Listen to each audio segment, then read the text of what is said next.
In this week's episode, hosts Mike and Tom discuss the impact of inflation on utilities, healthcare, and energy costs, particularly emphasizing the challenges faced by lower-income families. The conversation also touches on housing affordability issues. They end the conversation on the struggles associated with insufficient housing supply, the rising cost to build homes, and the gap between wages and housing prices. Hey, what's going on, Mike? Hey, Mr. Tom Corley, how are you today, sir? Not too bad, not too bad. We're flying solo. We don't have our third wheel. Yeah, And we're missing our fourth wheel as a sub. I know, it was his birthday, so he's at his celebration. So happy birthday, Wayman. Happy birthday, Wayman. Yeah, so he's we doing his thing. Next man's supposed to be up, and we don't have a next man. All right, so we have to do like the Lions. We have to carry this ourselves. All right. Yeah. So we talked about the economy, stupid, and I think we're still continuing with that in our part two of that conversation. And the thing is that affordability was something we left off, and I'm going to pick up back there. Have you been shopping for Thanksgiving yet? For Thanksgiving, a little bit. Yeah. Last couple of days, a lot of stuff we had already picked up, not waiting for the last minute. Right. But I did notice 89 cents a pound turkeys in Kroger today. That doesn't seem bad. It doesn't seem too bad, no. And I'm seeing a lot of advertisements for $4 a person, $5 a person, $6 a person, which includes a turkey. Okay. That you can have a meal with the stuffing and the this and the that, your sides and your turkeys. Maybe it's not quite as bad as the media made it out to be previous to what we're actually seeing. And so bird flu, I know, did play a big part in the rise of the price, because we are used to seeing 89 cents doesn't seem bad, but when you're used to seeing 39 cents, you know what I mean? 29 cents a pound. Oh, wow. Turkeys. I didn't know. Right. I didn't know it was that low. Yeah. Yes. Even 49 cents a pound. Now it's 89 cents a pound. So bird flu did have an effect. However, maybe not quite as bad as anticipated. Well, I just saw recently that was that it was projected to be 45 million turkeys consumed. That's a lot. That is a lot. 45 million turkeys? That's right. Crazy. Right. That's a crazy number. That it seemed, yes. And guess what? We're not even having turkey. We're having ribs. Right. And I saw a giveaway today over on the east side. They were giving away corned beef slabs. Oh, wow. For lack of a better word. Yeah. Corned beef brisket. Yeah. Instead of turkeys. They were giving away corned beef. And the line was a mile long. Wow. And people have been waiting. The giveaway didn't start till noon. And people had been waiting there since 6 and 6:30 in the morning. That's crazy. Right. Yeah. Right. So on the news, Walmart shared some data. They said in 2024, the same amount of money, you spend today, would have got you 29 items towards your turkey or towards your Thanksgiving meal. And so instead of 29, I was down to 23 items. Yeah. So that same amount of purchase is shrunk. Correct. That's what's going to happen as tariffs are imposed and as the labor market to harvest some of the fresh produce is reduced. Right. Yeah. So then the price is going to go up. It's supply and demand. They don't have so much, and that's what it is. Yeah. They said in the news also that consumers are paying 55% of the tariff increase. Yeah, at least 55%. Yeah. That's on the bottom. Yeah, right. Yeah. I think it's more like 70% from some of the numbers I've seen. Okay. Because prices have gone up, according to the Treasury Secretary, between 2/10 and 5/10. Right. Mm-hmm. Which means 20% to 50%. Right. Mm-hmm. That's what that means. Yeah. Right. So, yes. Now, I don't know about this source, but here's something I saw. Your costs are up versus a year ago. All right. And now the source is Fox News November, but it's CNN reporting it. So groceries are up 85%, utilities are up 78%, healthcare is 67%, housing is 66%, and gasoline is 54%. Woo.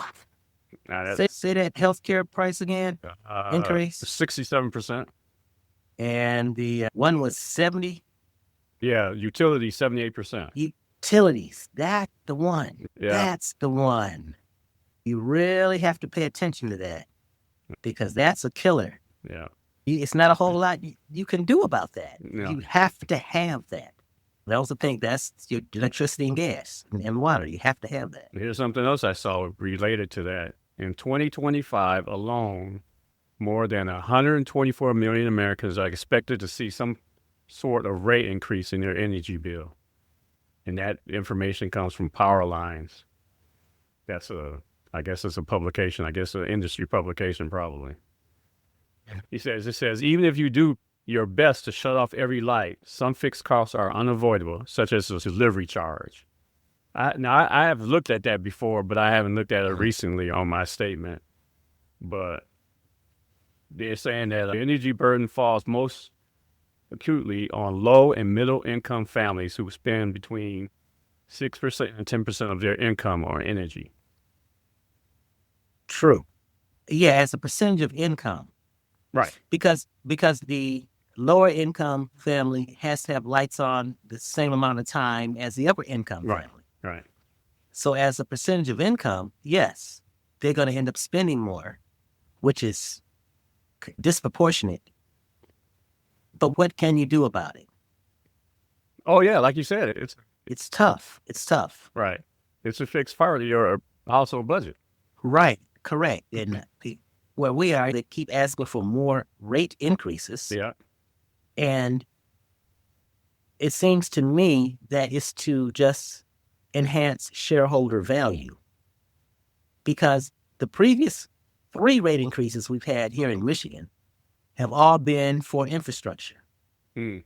They keep saying infrastructure. We say, yep, we do need that. But now hold on.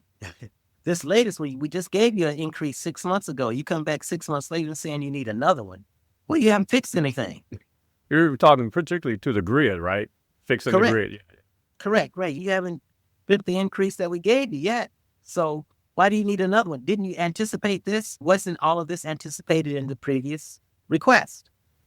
It seems like the shareholders for utilities are getting the better of that. Now they're forecasting or projecting that these data centers are going to cause an increase. And I imagine that's just based on supply and demand. True. Well, we're here in Michigan, so DTE is saying, no, that it's not going to cause an increase in your bill, but we know it is. Mm-hmm. We know it is. But the data centers are necessary. If you want your photos to stay in the cloud, you know what I mean? The data centers are the cloud. Right. And they're popping up everywhere. Recently, we've had pushback on the data centers here. The legislative bodies have put a hold on the latest 2. Yeah, the communities don't want them. No, it's not. They don't want them in their community. Right. Yeah. Right. Yeah. They want them, but just not in their community. Sure. Yeah. Well, it's a trade-off. I mean, I understand that you don't want that in your community. However, where are we going to put them? Because they're necessary. We know we need them. So as far as, let me get back to the electricity part of it. You have to charge them for what they're consuming. That's the bottom line. Right. If we have to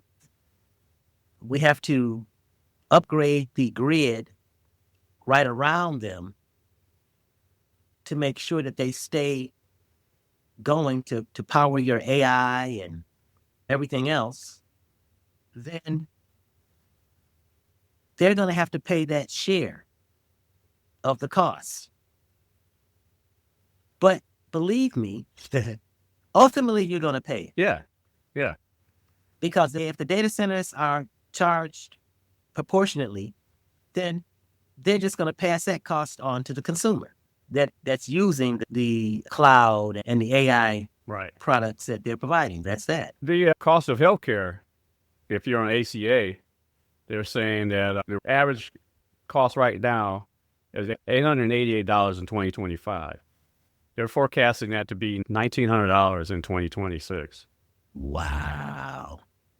And then if you get the situation where you got the 22 million people who are on it, if you pull them out, naturally that's going to have an effect on those who have health insurance through their employer.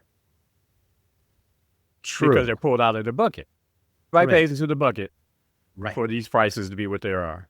And if Correct. you pull out 22 enrollees, Million yeah, enrollees. if you pull them out, that's going to have an impact on the rest of the people who are inside the bucket. Absolutely. Absolutely. They'll see their 2027 go up exponentially. Right. Yeah. Speaking from personal experience, I went from 689 to 975 starting January 1st. Right. Yeah. Wow. What am I supposed to? 975. Are you out your mind? There is no way I'm going to unretire. Yeah. That's what I'm going to have to do. Unretire. For a year. Just to, Just just to to hold get out. health care. Yeah. Just to hold out, Yeah. right? And so, right. Yeah. Right. I'm going to have to unretire, get a job, just to get health care for a year, and then I can go back and retire again, possibly. But see, once you unretire, that money gets good. Yeah. I can tell you right now, that money gets good. You're not going to want to, like, okay, well, because you're feeling good. You walk in, you back kind of out there in the workforce. And while it's not either I do this or I go, I don't have anything, that money gets good.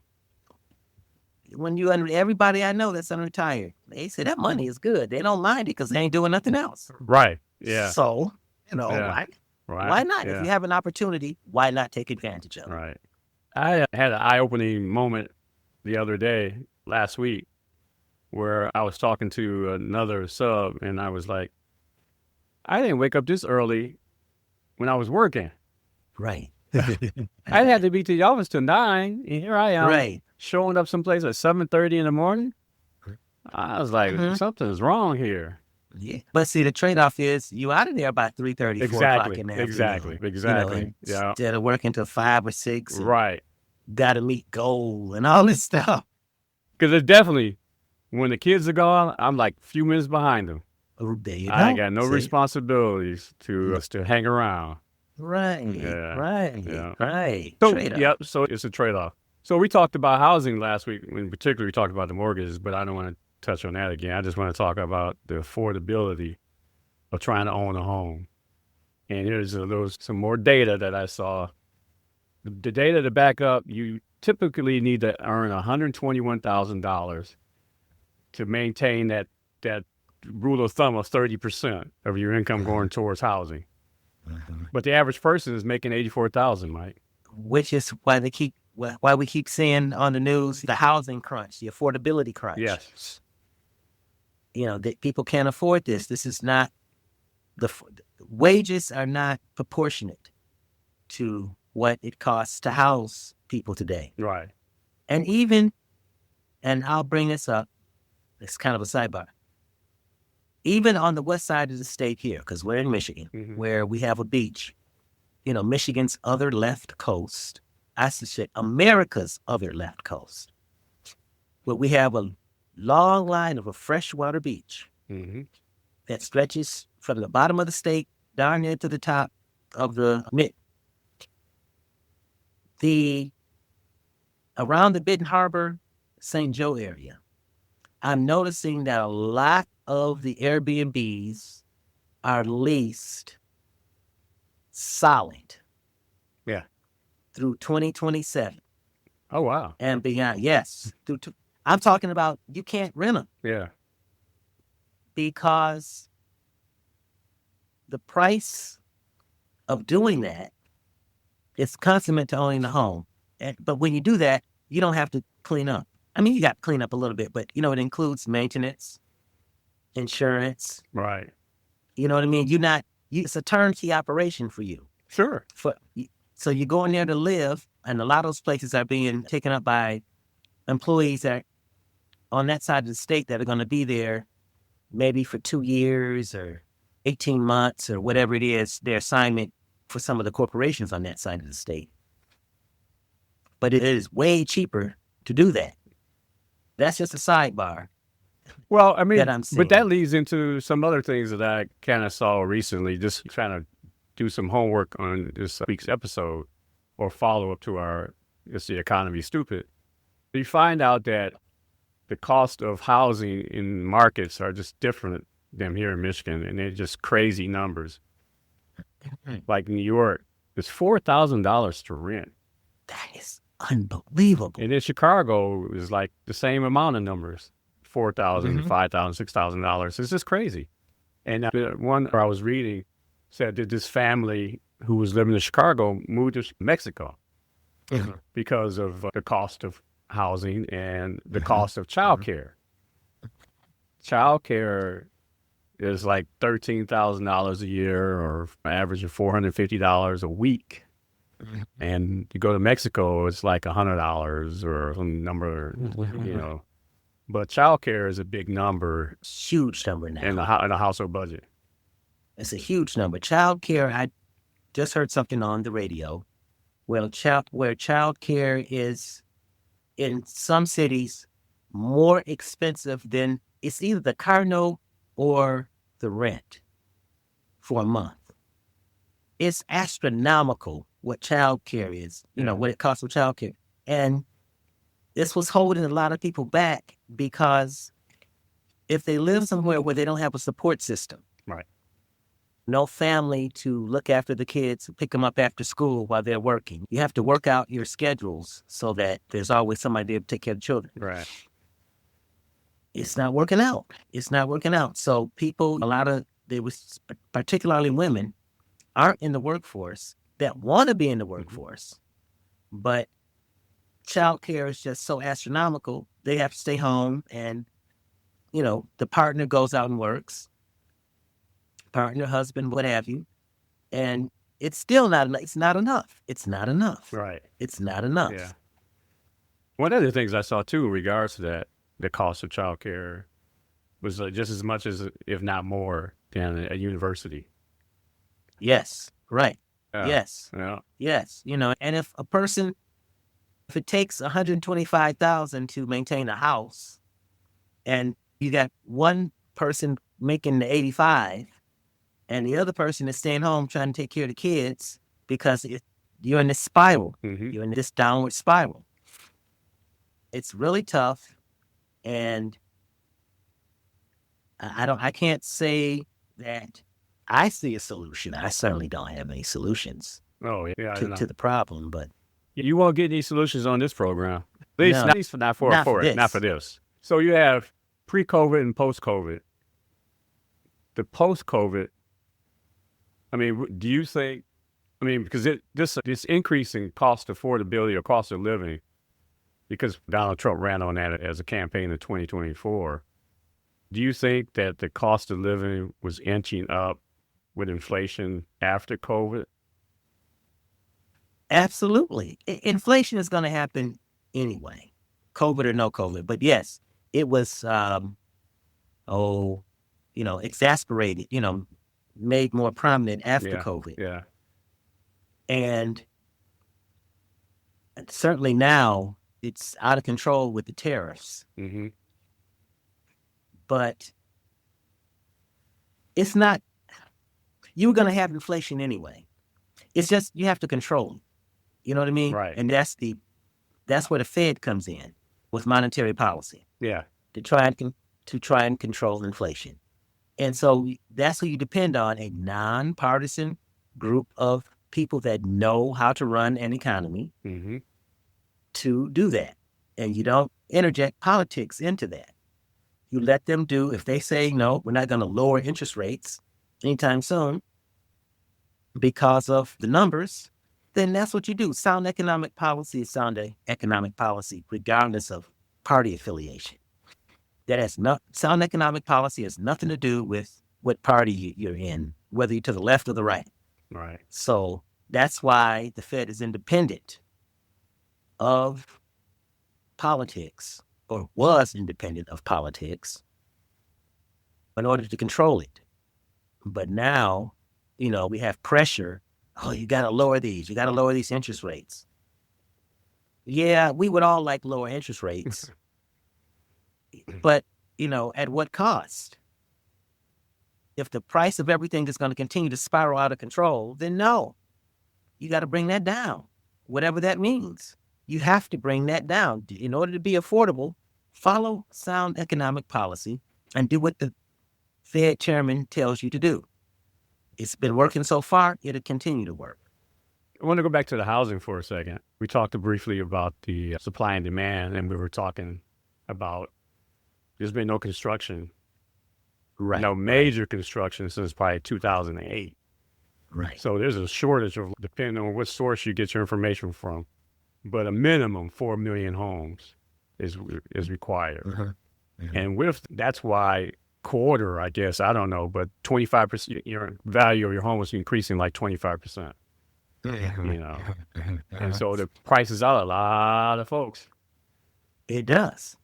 It does. And you know what? I mean, if you're we don't have enough units because the cost to build is so high, right? The builder has to absorb a lot of these tariffs on the lumber. Well, we just retiring from the insurance industry, that was a problem because of the wildfires here. Oh, not here, but in North America, in Canada in particular. They had wildfires that caused the price of lumber to increase. And the weather-related incidents across the country of floods and things of that nature has caused the cost of labor and material to go up. So those things, like you say, it costs now for builders a lot more than it did, say, 5-10 years ago. And they don't want to take the chance that they're going to find buyers for the homes because, like you said, the wages haven't kept up. Yeah. So where are the buyers going to come from? If they were to build these homes, where are the buyers going to come from? Right, because they're going to be pricing the homes at a minimum of $400,000. For a house that probably cost $200,000, I don't know, 20 years ago. Yeah. It's $400,000 now. Yeah, who can do that? And so they want to introduce a 50-year mortgage. Oh, boy. I mean, and even with the numbers that they were putting out there, it only saved $200 a month. Right, yes. On a 50-year mortgage? Oh, no way. That doesn't make any sense. All right, Mike Miller. We'll have our crew back next week, and maybe, hopefully, Wayman can join in next week with us. Yes, sir. We'll have a full house and new and exciting topics for everybody to dive into. All right, Mike. We'll talk to you. Have a good one. Okay, yes, sir, Tom. Talk to you soon. Thank you, sir. That's all the time we have this week. Be sure to hit the follow button to receive notifications when we upload a new episode. To learn more about today's topics, go to the show description. You can text us. Join us every week by becoming a follower on your favorite streaming service. If you enjoy our podcast, become a supporter. Thanks for listening. We'll be back next week with the What's Going On podcast.